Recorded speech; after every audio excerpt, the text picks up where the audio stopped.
All right, so welcome everybody. For those of you I have not met, I'm John Slattery, the director of the Grefenstette Center here at Duquesne. Very glad you could join us today for our Catholic Tech Ethics Workshop. So this, as you know, is sort of the preliminary event for tomorrow, which will be a public-facing event where we talk about all the issues of dialogue and ethics, algorithms, and all these various things.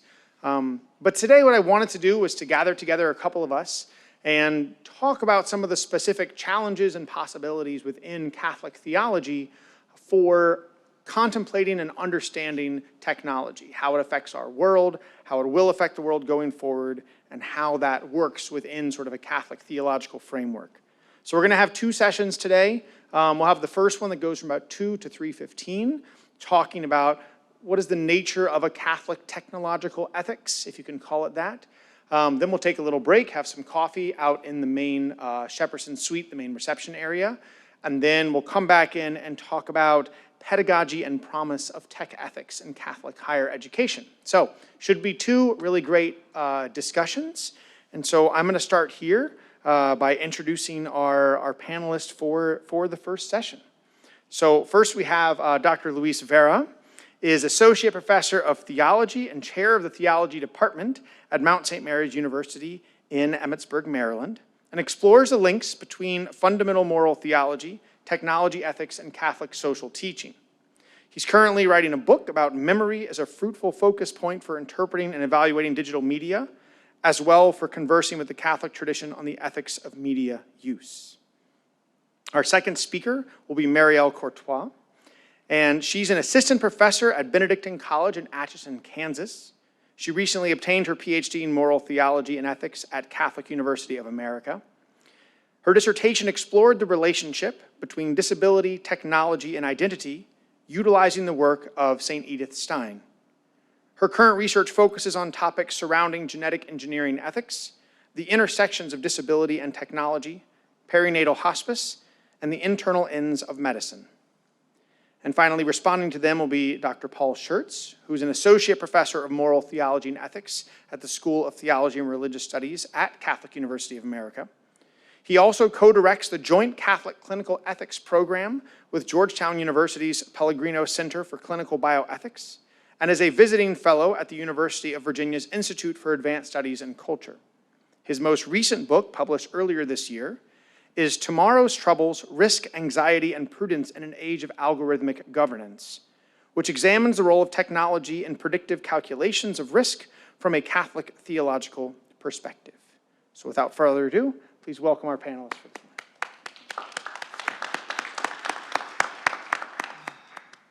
Luis, you want to go ahead and get us started? So I understand my task here to say some things about what I think is distinctive or promising about a Catholic perspective on technology. I think there are many good routes to take here, especially those, I'm especially interested in those dealing with the formation of our cognitive habits. But today, I'd like to focus a little more on something that has remained, I think, more or less untapped in an important respect. So this means I'm also pointing to a place where further development would do us a lot of good. The topic is how a doctrine of creation should shape our relationship to artifacts, especially artifacts that we consider most indicative of bad technological development. So here's a little kind of doctrine of creation 101, just to make sure we're on the same page. Okay, so properly speaking, the doctrine of creation has to do with all being. There is God, who exists necessarily, and then there's creation. That is the whole world system in its full spatial-temporal dimensions, each of its parts and the dynamic order of relations among those parts. Creation exists by participation in God's being, and being is convertible with truth and goodness, and God creates the world from nothing in a single eternal act of affirming love. And so whatever else exists, insofar as it exists, is also good and intelligible. All things are creatures of God. They are objects of God's creative love. In a real but imperfect way, they all reflect and participate in God's being, truth, and goodness. Okay, so all of this is really basic stuff. And yet there are pervasive ways, I think, in which Christians are not yet taking it in full seriousness when it comes to technology. We can take Pope Francis's Laudato Si as a pretty representative example. In practice, what Francis means by creation is almost always nature, and especially living nature. Artifacts figure either as helps or as threats to human and non-human nature, especially when they express and they replicate the technocratic paradigm, the throwaway culture, and so forth.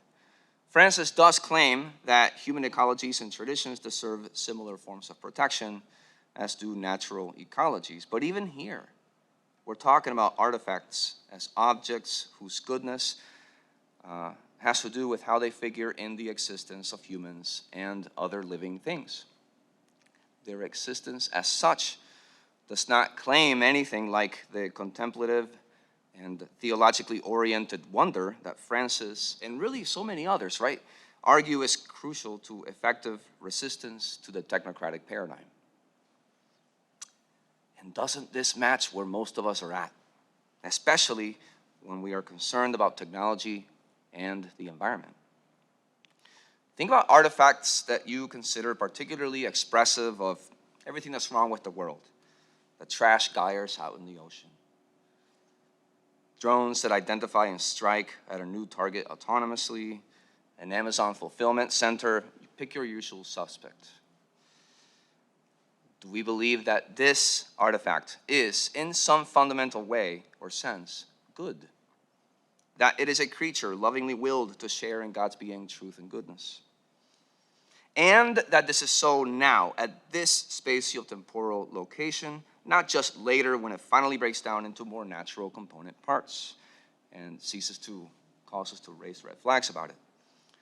Don't we instead think and act as if these items are not really part of the community of participative being?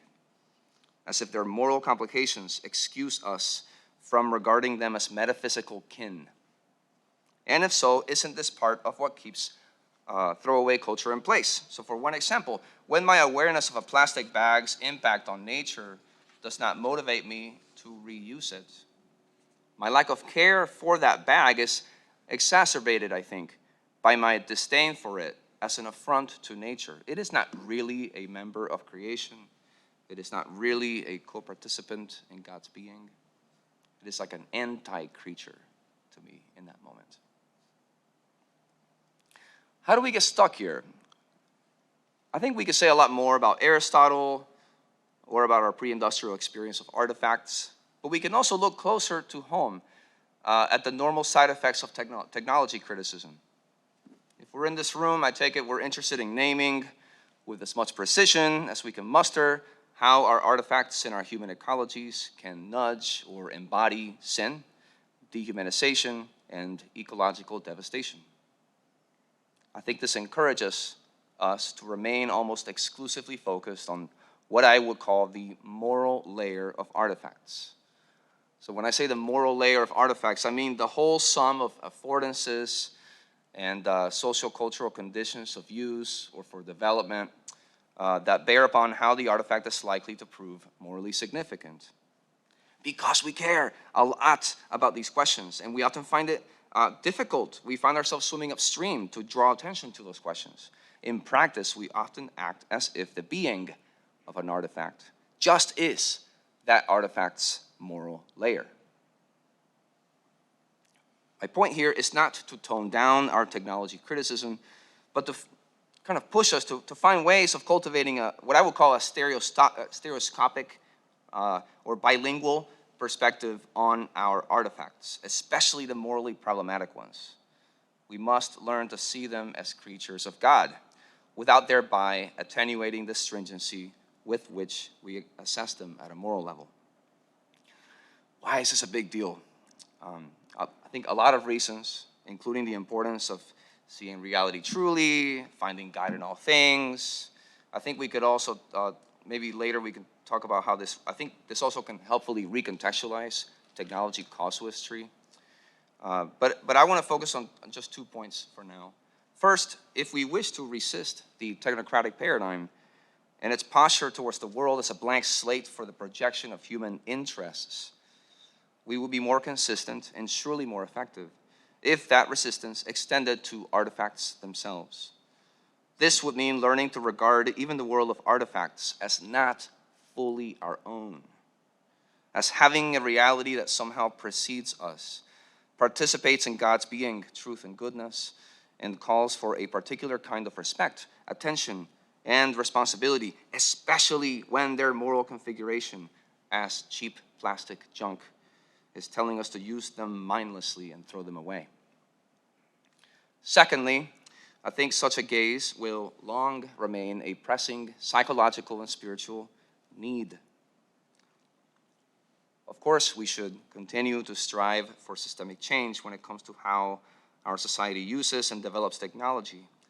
But until that day comes, most of us will have to continue living in an increasingly alienating landscape of artifacts. Our workers at an Amazon fulfillment center living most of their waking hours in a literal dystopian hellscape? Or are they still somehow also in God's world? And if it is still in God's world, how could they see this? Not later after work, but exactly where they are. Even we who are more fortunate are still in desperate need of spotting participations in God's being everywhere we go. And not only in our nature walks, our liturgies, and our other focal practices, like Borkman would put it. Noticing this, being able to see this, moreover, I think is an act of deep resistance. To see that primordial goodness in artifacts also proclaims that Jeff Bezos does not have the first or the last word on the meaning of what he thinks is his own domain. Surely our use and development of technology will be better off if we build upon this kind of attentional resistance.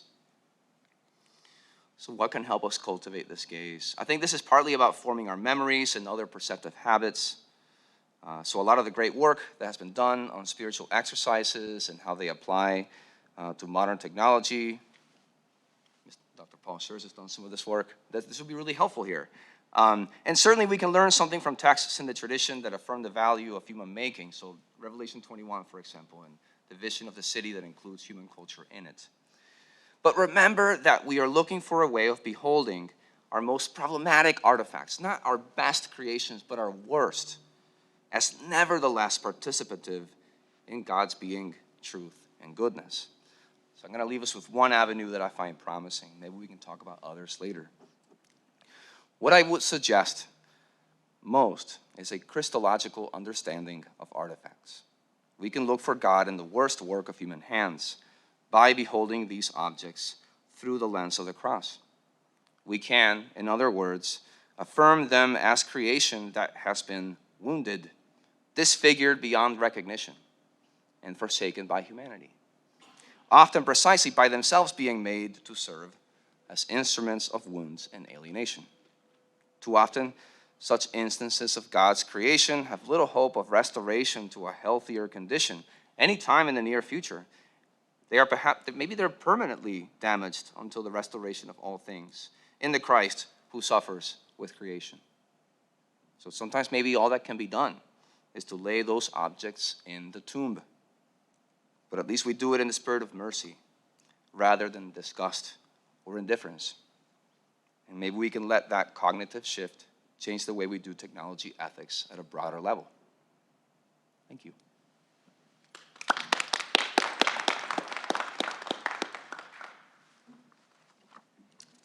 Hi, everybody. Thank you so much, John, for having us. This is a great event, and I'm really happy to be here. In considering the relationship between technology and Catholic theology, it is important to first situate the conversation with respect to the Christian life as a whole. Specifically, this involves the goal of union with God. The Church offers a personal encounter with Christ as the fullness of revelation. Moral theology seeks to facilitate a metanoia moment for the individual. When one meets Christ, one's perspective changes. One's heart is transformed on account of this encounter, and one never sees the world the same again. One realizes the need to assent to the offering of Christ's redemption and to shape one's own heart to his own. to see as Christ sees, and to love as Christ loves. We are called to cling to our salvation through Christ and to be another Christ in the world. Thus, perspective in general is an important consideration for moral theology. Sometimes the work to ultimately see Christ is not very easy. In the Gospels, Zacchaeus had to climb a tree to catch a glimpse of the Messiah.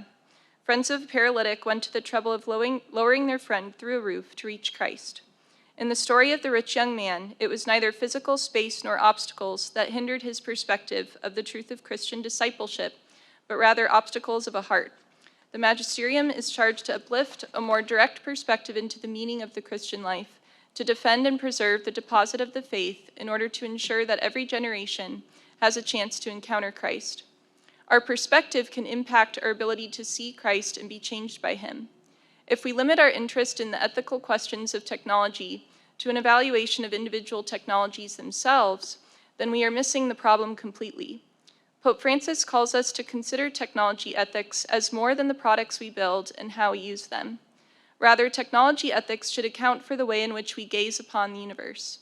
It should consider a perspective through which we interpret the world around us, that informs us about the types of beings we are, and that determines the relationships we value. In this paper, I will characterize the gaze of the technocratic paradigm, provide 2 examples of lenses through which to teach about the challenges of the technocratic paradigm for Christian relationship, and finally provide a theological framework for overcoming the challenges of the technocratic paradigm. In Laudato Si, Pope Francis describes the technocratic paradigm as perceiving nature as material to be controlled rather than creation to be loved. One views the world such that all problems may be submitted to the power of technology. Technological application thus mistakenly becomes the assumed telos of all endeavors. Humanity has attained unprecedented power and dominance over themselves and the rest of creation. Such power presents serious moral dangers to communal life and to spiritual well-being. Humanity becomes all the more vulnerable to exploitation, devaluation, and reduction. The technocratic paradigm conflicts with the reality of the dependency of all creation on God. The paradigm, quote, exalts the concept of a subject who, using logical and rational procedures, progressively approaches and gains control over an external object, end quote. Data-driven motives and the scientific method become the primary means of knowing and engaging the world. Pope Francis points to the fact that even subtle decisions about how we wish to use technology open the gates to substantial ways in which technology will shape our societies and hearts. The impact is a narrowing of vision that prevents humanity from knowing the world as it really is and loving other creations in accordance with the truth of their identities in light of God's love. We see the impact of the technocratic paradigm as a perspective prominently in the area of medicine, a field that is entrusted to set a precedent for all human care. Considering the context of medicine is helpful for displaying the practical ramifications of the technocratic paradigm for relationships in general. Ethicists warn that medicine finds itself at a crossroads. Will physicians devote themselves to solidarity with the sick, or will they succumb to pressures to provide an escape from the human condition altogether? Some suggest that defending the credibility of medicine means demarcating some technologies as off-limits for physicians. The therapy versus enhancement distinction has often been utilized to explain the difference between the actions that a physician takes to save lives and the actions that an inventor takes to challenge human limitations. Divergent interpretations of the distinction reveal how we view fundamental human interaction of mutual care in light of technological influence. According to many ethicists' portrayals of this distinction, physicians' work is limited to therapy, whereas enhancement should be considered outside the bounds of medicine. The distinction calls for the precise definitions of therapy and enhancement that can be difficult to pin down in such a way that one term does not encompass the other. According to the 2003 President's Council on Bioethics report, the common understanding of therapy is, quote, the use of biotechnological power to treat individuals with known diseases, disabilities, or impairments in an attempt to restore them to a normal state of health and fitness, end quote. On the other hand, enhancement is understood as the, quote, directed use of biotechnical power to alter by direct intervention, not disease processes, but the normal workings of the human body and psyche, to augment or improve their native capacities and performances, end quote. It is interesting to compare these definitions in the final report with those provided in the unofficial working paper. In the working paper, therapy is defined as, quote, a treatment for a disorder or deficiency which aims to bring an unhealthy person to health. And enhancement is defined as, quote, an improvement or extension of some characteristic, capacity, or activity. Between the working paper and the official report, the definitions were refined such that the term specifically described a mediation by technology, not the activity of a human being. In both cases, the definition of enhancement, for the definition of enhancement, technology is a necessary mediator. As a test case, this is significant because therapy, in the way defined by the official report, cannot encompass the full scope of a physician's work, including that which does not rely on biotechnical power. There are ways in which a physician cares for patients without relying on biotechnology, but rather on simple human compassion. Sometimes care from a physician involves prophylactic care, preventative checkups, or accompaniment in unavoidable suffering. In cases such as these, foreknowledge of a symptom is not needed to receive compassion. These discussions persist past considering how we understand the role of technology in relation to human nature, toward exposing how we allow technology to define human nature, even in so basic a human act as responding to suffering. To determine how to do medicine, or any type of human practice that relies heavily on technological assistance, attention must turn from seeking to characterize a technology to characterizing an activity that happens within a particular type of relationship. The institution of the hospital historically arose from Christianity. The church, the liturgical home where grace was received, and the hospital, the home for the vulnerable, where grace was put into action, were considered two eyes looking over the city, playing interrelated roles in tending the flock. Christ, priest and physician, is the ultimate source for understanding the role of discipleship as it birthed the hospital. The work of the hospital is meant to follow Christ's example in responding to human need. And this example of medicine can be applied for looking at the internal morality of other practices as well. So it can help us see how the internal morality is important for helping to shape the character of the person that's participating in that practice. A technological gaze forces nature to accord with human ends. An understanding of the destiny of all creation, aside from human ends, requires theology. Only in its return to Christ can nature be freed from abuses of human production and manipulation. It is to this ultimate final end that the two eyes of the bishopric gaze. A second way we can notice the influence of the technocratic paradigm on human relationship is revealed in the experiences of disabled persons.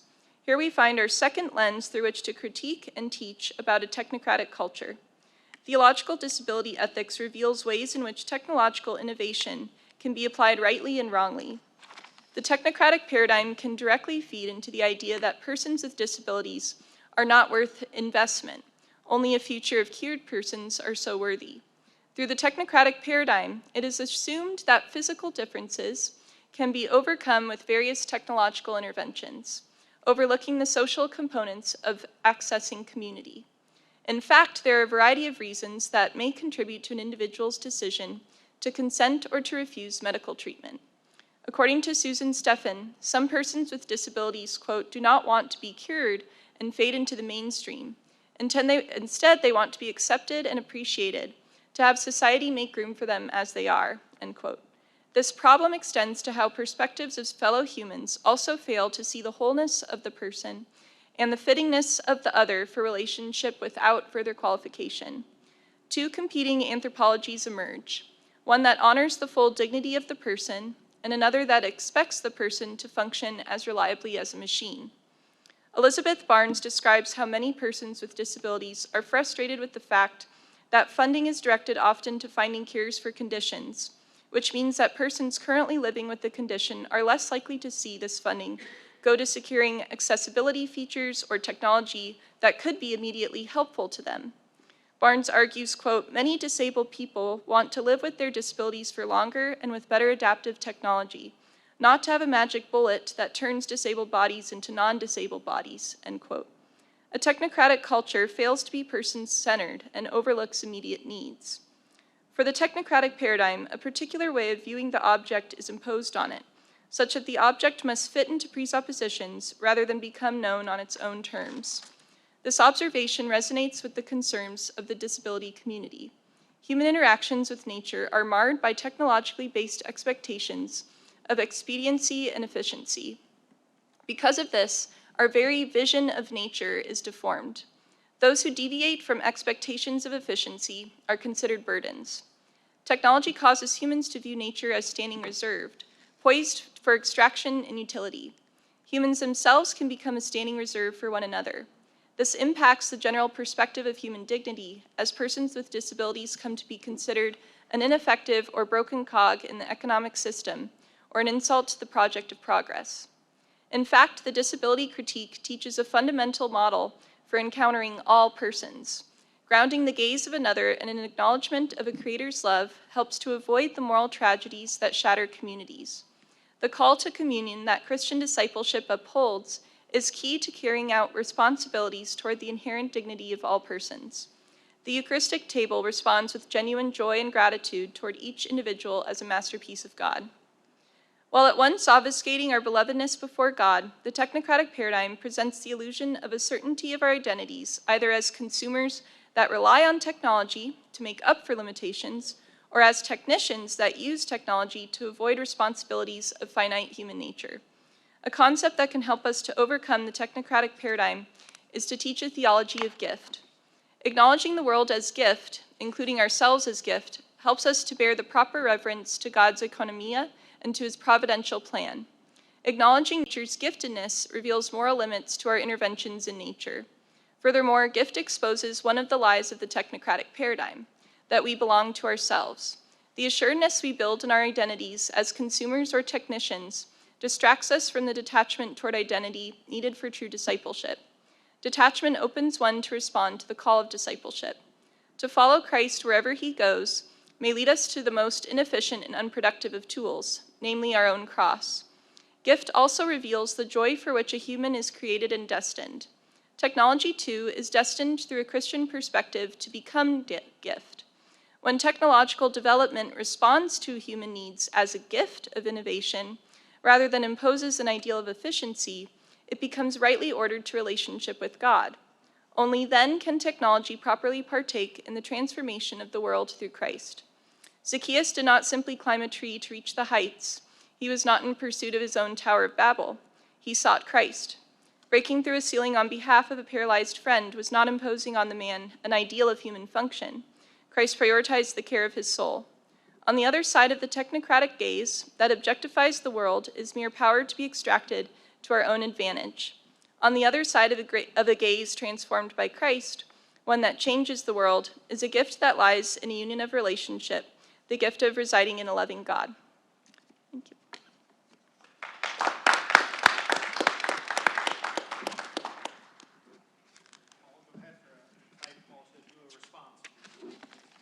Great, thank you both for your incredibly rich explorations of this topic.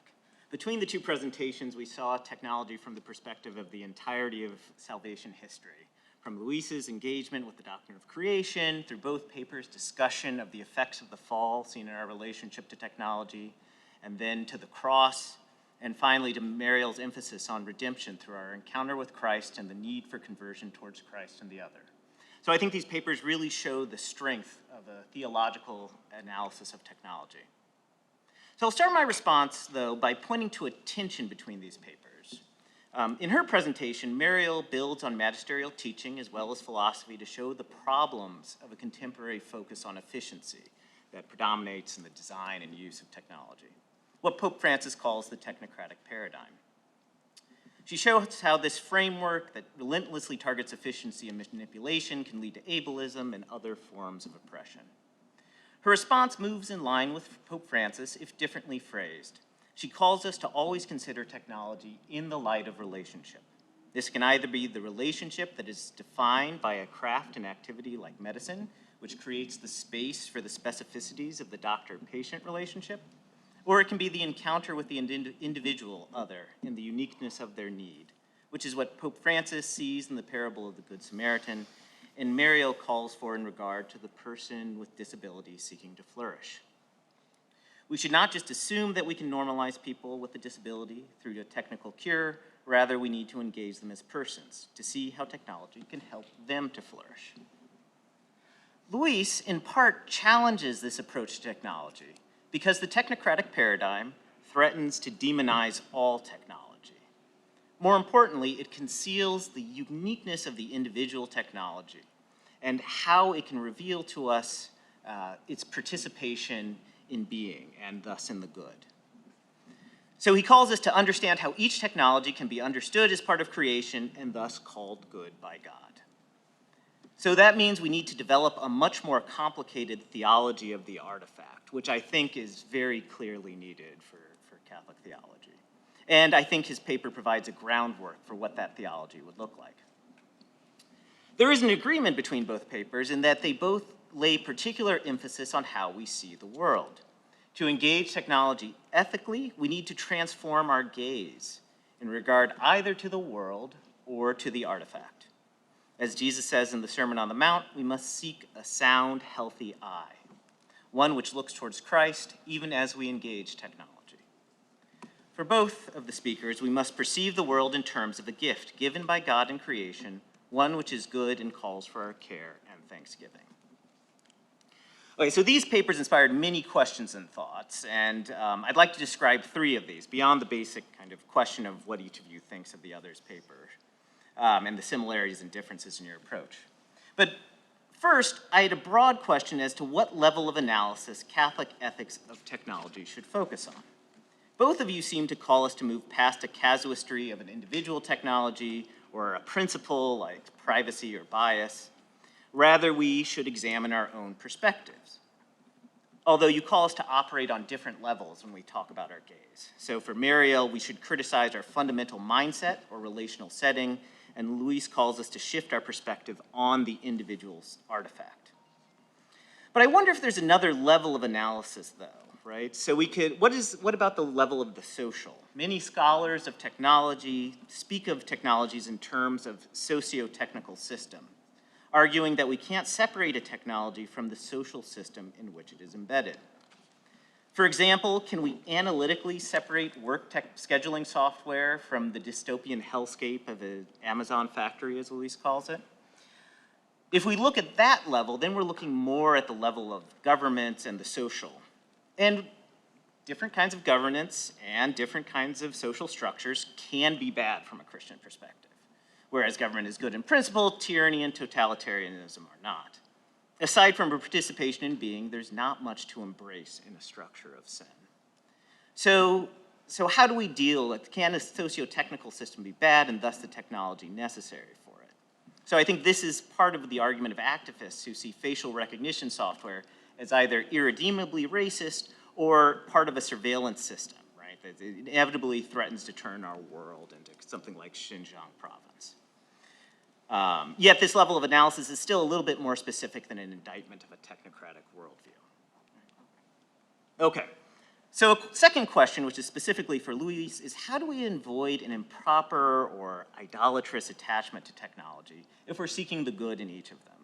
I mean, I think today's critiques of technology are serving the role that critiques of money, gluttony, luxury, or other vices served in the ascetic literature. I mean, many people are all too ready, and there are many theologians who are already do see technology as almost always a participation in God's creative work.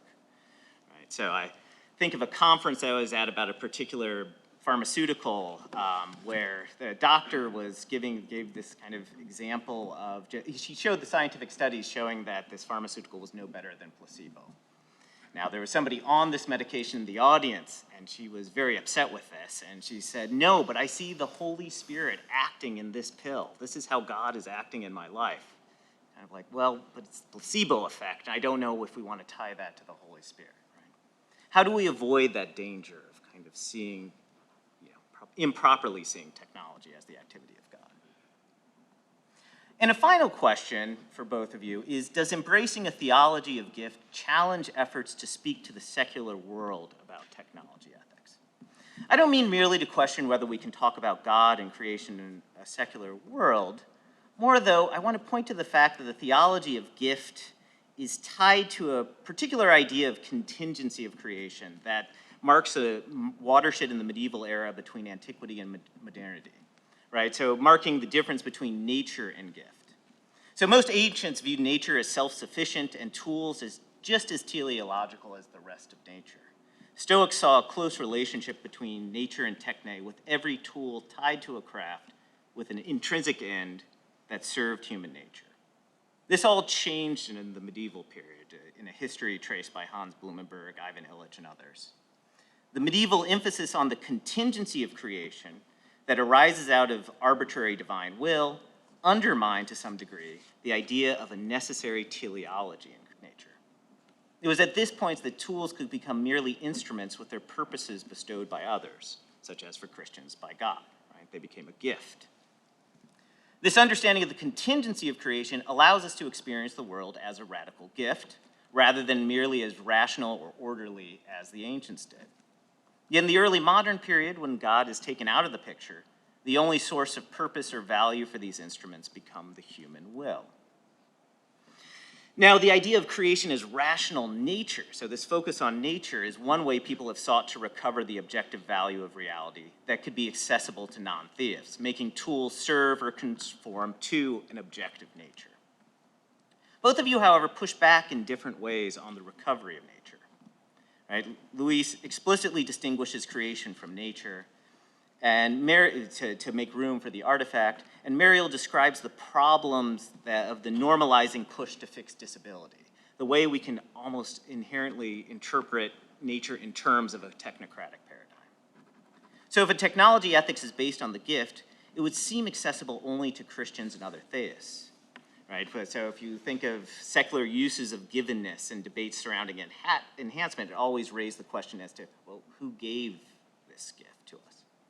So does this seem to you to be a problem, or what would you say is the relation between nature and gift?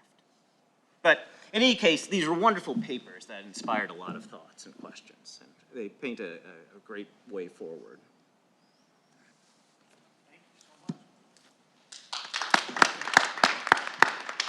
Before I allow Mariel and Luis to respond, I do want to, all right, Bishop Ty is going to wait a second for his question.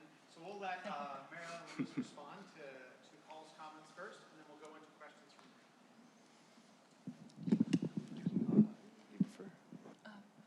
I have a couple comments, but I'll start out with the one, the question about gift in particular, because I think that though one, especially a theologian, wouldn't want to disconnect gifts, inherent association to creation, it can still be effective even in secular discourse with helping technology ethics. And I think that this is revealed through disability ethics particularly, when one can view gift as part of a relationship and defining the response of the human to their observations of the other.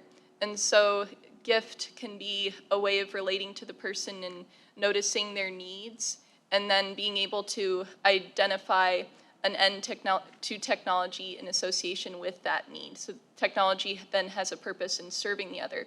There's a lot of work that is done by disability ethicists that help to navigate the issues with demonizing technology or seeing all technology as problematic by helping to show how it can be embedded in a positive relationship with the other person and can help a disabled person flourish. And so I think that gift in expanding the notion, but while also seeing how it helps us to understand relationality, can still help to speak to a secular context as well.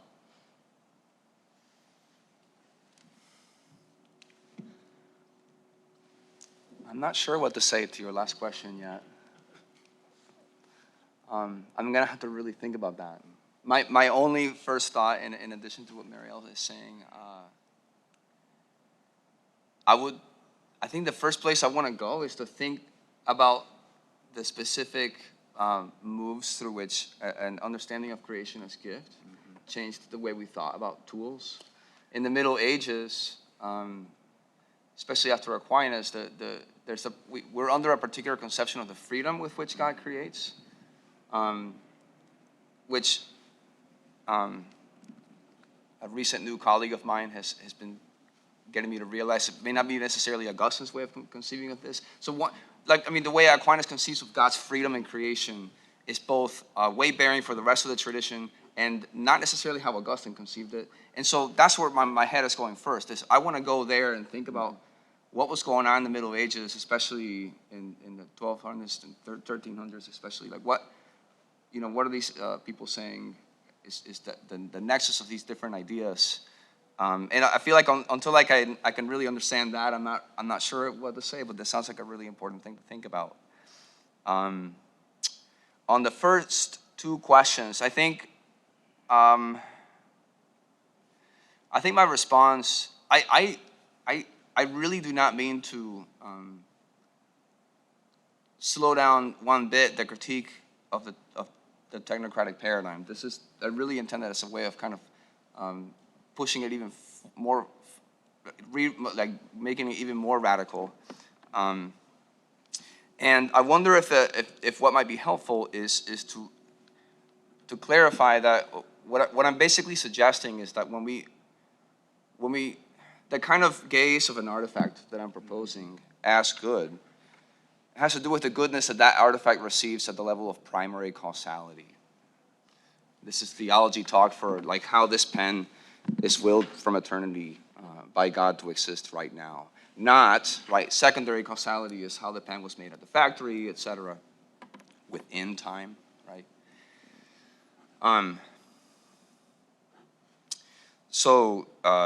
I don't necessarily I'm not necessarily pushing for us to say that there's something inherently worth celebrating in what's going on at the factory that generates the pens. There may well be many objects where the only goodness worth celebrating is the goodness of just existing, willed by God, by love to exist. And I think there's something really refreshing in that. And maybe one way of appreciating it would be to think about how many debates about technology closer to the surface of concrete life, right, when we engage in the casuistry, there's always like a background, sometimes surface level, but often background negotiation of like enchantment and disenchantment, right? Like the critic is often trying to pop the bubble of wonder at the tool. Wow, look at this pen and how good it feels. I'm enchanted by the pen, right? Somebody wants to say it's just a pen, right? Look at all the ways in which it participates in sources of sin or whatever. So if we want any kind of enchantment of the tool, right, or if I'm even just trying to make sense of my experience of wonder at a tool, and I don't have an appeal to primary causality, what am I going to do? I'm going to do what Heidegger did with reaching to Shinto Kami. I might do what C.S. Lewis did and trying to re-enchant nature, okay?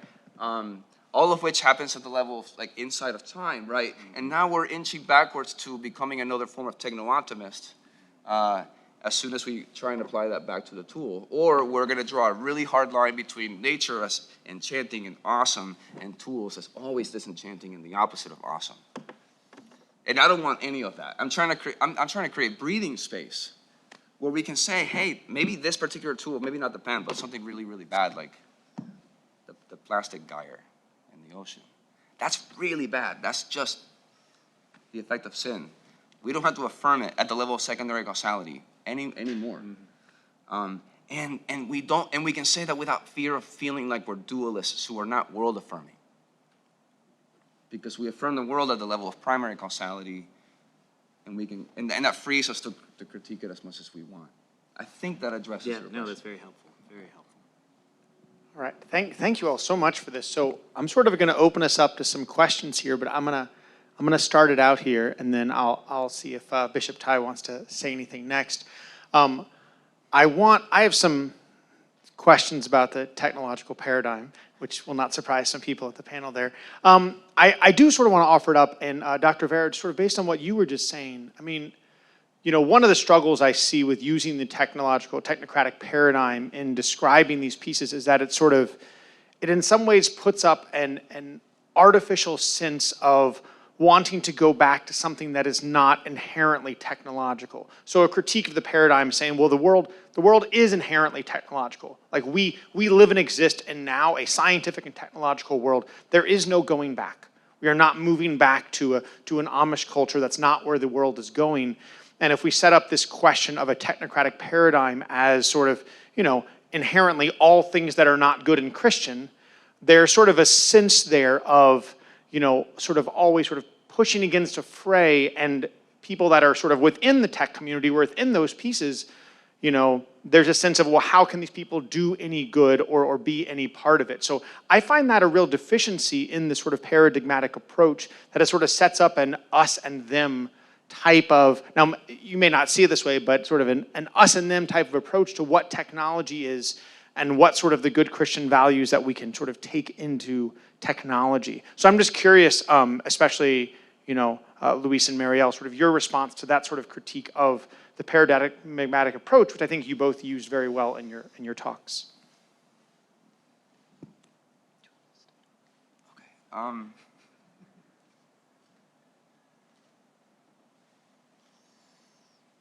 There are. I take it when you talk about a wall, you're talking about not of the wall between humans and tools, but tools before and after the advent of the technocratic paradigm. I guess what I'm trying to do is to say that when it comes to our daily exercise of technology, casuistry, I want to keep that wall. And that's one level of seeing, that's one language. And there's another language by which you integrate the whole of your life. So if I'm immersed in a world where I'm surrounded by little quasi-sacraments of throwaway culture, there's the level at which I make daily decisions, and for that I might reach back to Laudato Si fairly readily, or Borgman, or somebody like that. People who help with the details a little bit. But that's different than like how I relate to the world. My relationship with objects is not necessarily going to, it doesn't have to demonize them, just because the way I make decisions about my overall use of technology relies on that distinction type tool. Now, I think you're right. I think that the real problem is that a lot of people who deploy distinctions like this, and there are many others, Borgman does it, Crawford does it, Illich does it, it's like it's something most technology critics do. They reach for like a single distinction that's going to solve all the problems, right? And a lot of those distinctions are actually really good, but what we often don't do is go back to like a more, I would say, Thomistic understanding of, a teleological understanding of human life, right? Where you learn how to use that distinction prudently in the course of a whole life. And I think if we tack off that second box, I think we would be well on our way to addressing your concern. And I think part of the struggle with trying to make distinctions for the technology themselves is that it loses the perspective of how those necessarily are embedded in relationship, and the fact that we are informed by relationship about what our response is to the technology, but also how to use it, can help avoid the harms of having a very stark difference between how the majority of society uses technology and how a Christian society wishes to bring forth values about the technology, because embedded in relationship, we're able to overcome what might be seen as a difficulty between two very different perspectives.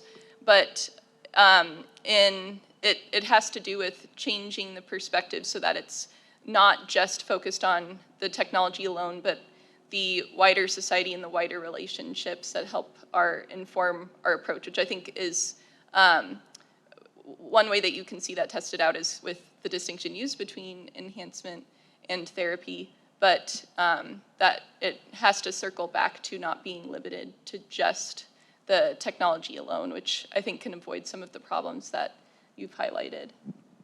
Yeah, no, I appreciate that a lot. And I think that's often where I come from, doing a lot of work in the history of eugenics, is looking at, before we even had the modern technology, we had a lot of these same exact problems. And so are these, this is sort of what you were talking about too, Luis, how many of these problems are unique to the digital technology era? How many of these problems reach far beyond that? So what is sort of, maybe a better way of framing the question is, what is actually unique to the technocratic paradigm in the modern day, and what is simply vestiges of a fallen world? You might say that has been with us for a long time.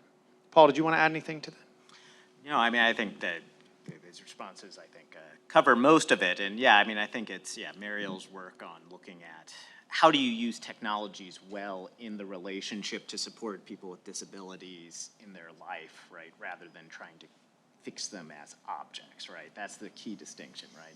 Is changing, how do we design, how do we use technologies, right? By changing how we're seeing the world. Thank you so much. I'm going to pass the mic over here to Bishop Ty, we're very grateful he's with us from the Dicastery for Culture and Education at the Vatican. Okay, I'm not sure if I'm ready to frame a question yet, but thank you. Thank you. You've got me thinking, and that's something. Particularly as you were kind of this idea, Luis, of every object having some sense of value or this goodness. Okay, I can think of, I think of my pen here. Okay, if it was my nice Mont Blanc pen, I might think differently about it. So whereas the aesthetics part of this is not as simply about functionality, and that's, which got me thinking on both your things about our creativity being somehow a sharing in God's creativity. We're made in the image and likeness of God. We're made, and God's creativity is born out of love. He makes things out of love and he sees it's good. A lot of our creativity doesn't share in that same, and is there something on motivation there? And when I think about the paradigm, if I'd be reshaping, trying to think about the technocratic paradigm, does it shape the motivation with which we develop and use and exploit our creative powers? So I can look at a nuclear bomb, which I find it hard to understand as having any intrinsic goodness. And yet I can see it as an extraordinary testament to human ingenuity and creativity and knowledge. And yet it's something back to me about the motivation that created it that somehow gets me more problematic about it. Is it, and later I got into trouble for this one saying, AI, if we think about God made us in his own image and likeness. If the likely inventors of AI are to create something that's made in their own image and likeness and of their industries, what is it going to be? So how do we broaden that understanding of creativity and the intentionality that lies with it? I don't know if that strikes you as relevant.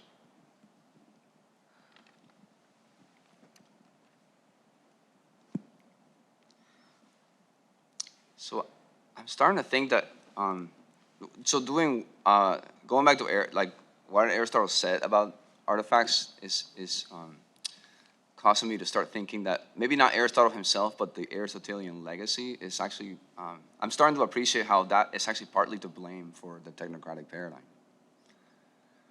So Aristotle himself, when he brings up artifacts in the ethics and the physics and in the metaphysics, he actually, he says that the being of the artifact is a result of primarily of the formal cause of the artisan, the intentionality factor, right?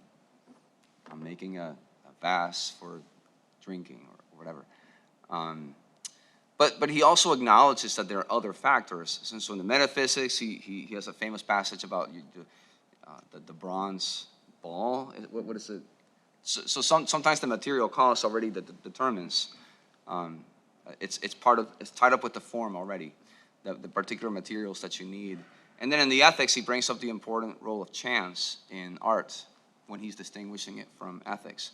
So he's already aware, right, that the human creative process isn't simply like this, creation ex nihilo, right? Like the creator completely out of intentional love or some other desire bringing about something. You're working with all of the contingencies that come with the materials given. A lot of reflection on craft that makes it into people like Borgman will play this up even more, right? Like a wheelwright is going to pay attention to the specific piece of wood. And it's out of that wrestling with that particular piece of wood that wheel is going to come, right? I think what we need to do is to bring. I mean, there are people who have already kind of done some of this work to give us a more holistic account of how creativity happens. I think part of it is just simply recognizing that Aristotle half accidentally left us with a difficult legacy here. especially for us creatures. I mean, how you think about that, God's creativity might be different, but certainly for us.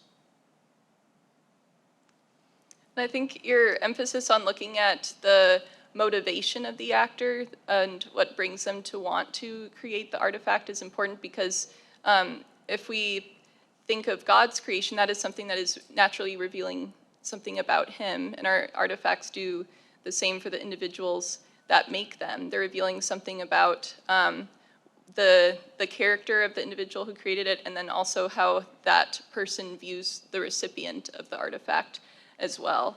So in that sense, I think that it's the intentionality is an important factor in thinking about and evaluating an artifact, but it's also interesting just to think about connections to action theory, that there's a lot of situations that are morally interesting because technology is mediating an action for in some way, and a lot of times we assume that mediation by technology makes us more separate from the action, when in a lot of ways technology we're supposed to see it as revealing something about ourselves and tied to the person. So I think that's an important emphasis to think more about what a motivation and intentionality that's involved in developing technology. Other questions? Yes, I'm going to pass the mic because we're recording that for posterity's sake. Thank you very much. Really thought-provoking presentations, and I wanted to respond in part to this notion, and I really appreciated, Dr. Vega, your ending with the need for approaching things with mercy, not disgust. I think that applies a lot to human beings also, not just artifacts. But the examples I had thought of, I thought along the same lines as the bishop, except I went to like, how do I love an AR-15 or Agent Orange? But I really like, or I don't like, but I appreciate the example of the nuclear bomb more, because I think it challenges two different things that came up in your presentations. One is, how do we think of creation that can destroy all creation? Or if we say, okay, the earth is not all creation, we have the whole universe, it destroys a huge significant part, potentially, of creation. So, you know, these tools, artifacts developed by human beings that can destroy, that's their kind of goal, right? And the other thing is, it's really hard to think of a nuclear weapon as a gift, right? So I think that example really pushes back in interesting ways against two framings that you presented. And I think both of your framings work really well for other artifacts, right? The more humble plastic bag, which can be really damaging, but which we can treat differently, I get it, right? Or other things that can be seen as a gift and treated as a gift as opposed to, you know, as a thing to sell to consumers. I really appreciate those perspectives, but again, I think they only hold to some artifacts and not others.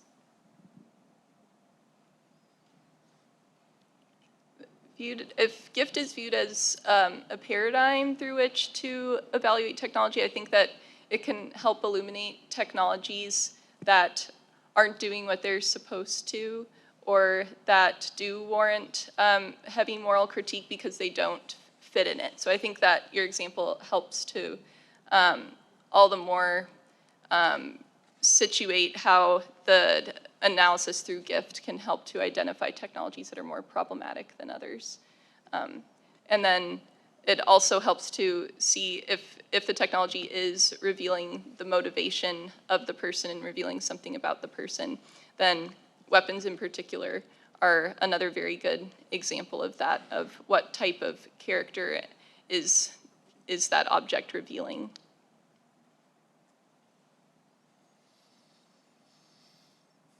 I'm not against permanently neutralizing some artifacts. Again, I mean, this is why, I mean, in just thinking about the Christological lenses here, I mean, I guess I'm making a spiritual reading of the entombment of Jesus here, right? And like we put some technologies, you just bury them.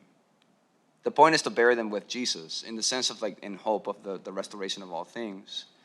And in such a way that you find, I mean, the problem is to find a way of seeing that thing that you were, it's about loving your enemy. when it comes to artifacts. Any Christian just war theory has to explain how what's being done still counts as loving one's enemy. I take that to be like axiomatic for a Christian just war theory. So same here. If you're going to permanently disable it, right, it should somehow count as an act of, it should be done in an attitude of mercy. In part because that kind of disarmament, actually, it's more in line with the teleological structure of being. So you're actually, in one level, helping it be itself again. You're releasing it from its rebellious configuration against goodness.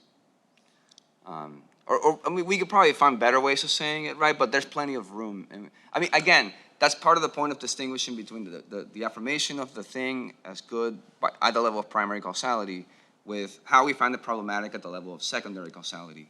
We can crank what you're saying up to 11 at the horizontal level. My point is simply that when we do so, we never forget that it's still God's loved creation.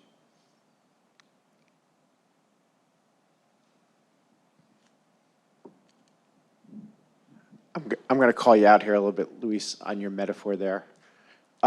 Because you're using the disabling language that Marielle told us not to use, right?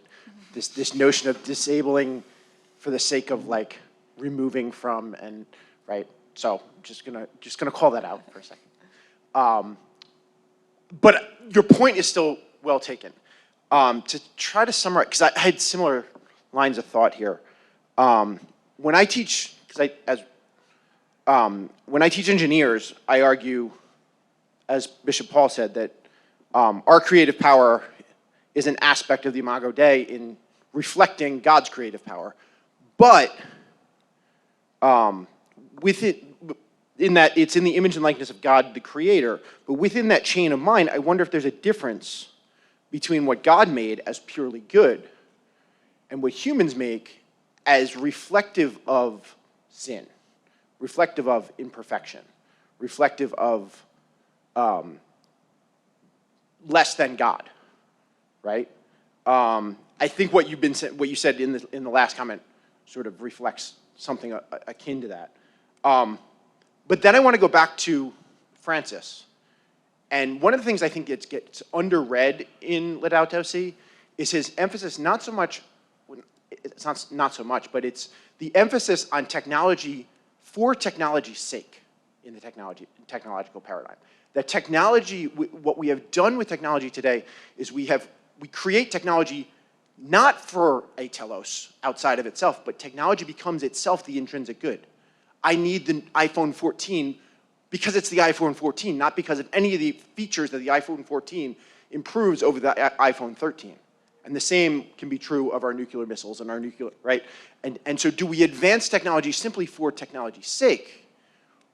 Or is the alternative here a return to the proper telos? And is that the emptiness? Is that the privation? Is that the thing that's missing in the human creation? Is that we're focused on the wrong telos? Or can it be, right? To circle, let's just try and pull out everything together. So.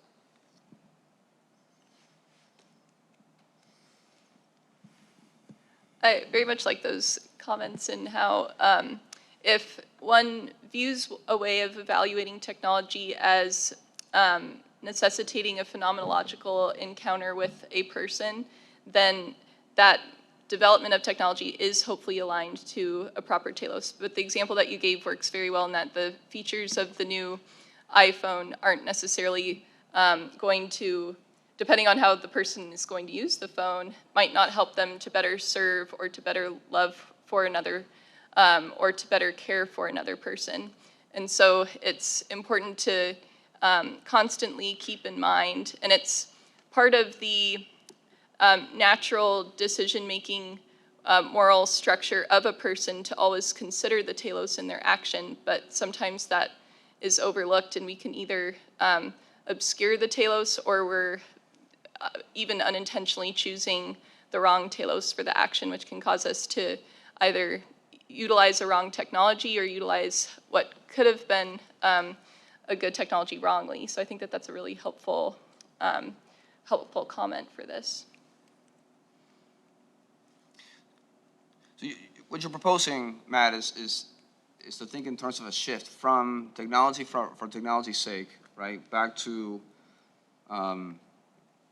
thinking in terms of ends, and especially the telos of the human person, right?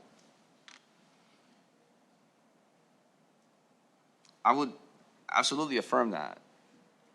But I guess what I would want to also say is that we should think about the ends of creatures. And of artifacts generally considered artifacts. And again, in a kind of, in a post-Aristotelian world, that's going to come to the same thing because artifacts are just there for people, right? But I'm wondering whether a doctrine of creation actually might problematize that a little bit, or cause you to reframe how you even say that. At least, and so writing this has caused me to develop a new appreciation for like mid-20th century church documents on technology, which in prior years I tended to kind of hold at a distance because they're so instrumentalist, or they seem to be, right? But looking back at them when I was thinking through this, I realized, well, the kind of instrumentalism they have, it's not the technocratic imposition of human ends. It rather begins with the ends that are given by God, right? So documents on communications, for example, Communio Progressio and others, they don't begin with saying, well, it's just about how you use it. They begin with saying, well, no, that if these are communication tools, then they're willed by God for the sake of communion.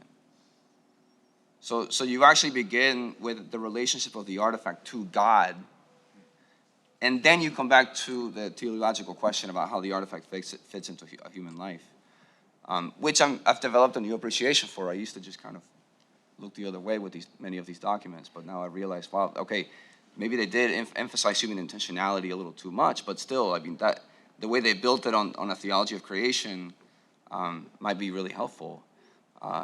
Because that's not it's one thing to be obsessed with an iPhone the way Apple wants you to be. And it's a very different thing to look at it with wonder in the way that I'm suggesting. And part of what I'm saying is that the latter is a form of resistance to the former. Yeah, I think I love what you're presenting, and I'm still trying to wrap my head around it. But I go back to the nuclear power example or the nuclear bomb example and think in terms of nuclear power and the two different teloi that come from the splitting of the atom, right? That we can both create power that brings all sorts of goodness in many positive ways into the world, or it can create absolute destruction, right? It's the same invention, though. It's the same creative power, and then oriented or applied, actually, in two different ways. And at what point in that chain does it run afoul? Does it run askew from the proper telos? And so, yeah, I hear what you're saying about we don't want to necessarily be oriented back towards the human, but back towards or actually what is the telos of the human, and where is, back towards, and so that it gets to a real theological question of where are we headed and how is technology helping us to get there. But, yeah. I have a comment about that. I think that there's a sense of wonder that one can have toward a bomb where you acknowledge the power of it and the destructive implications that it can have, and perhaps having that stance of wonder toward it and that you're describing can help you better see how it is an offense to God's creation. So perhaps there's a way in which that gaze that you're describing can also, as a primary step, then help you to assess its theological ordering.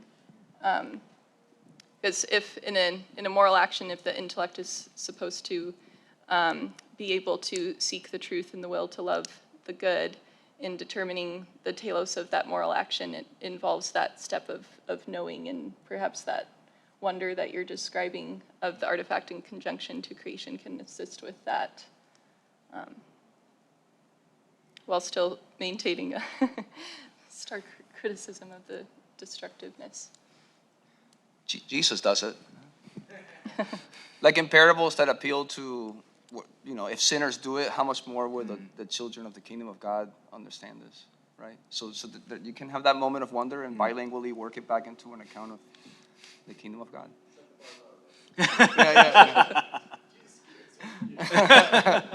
Right. Join me in thanking our panelists one more time for this morning's session.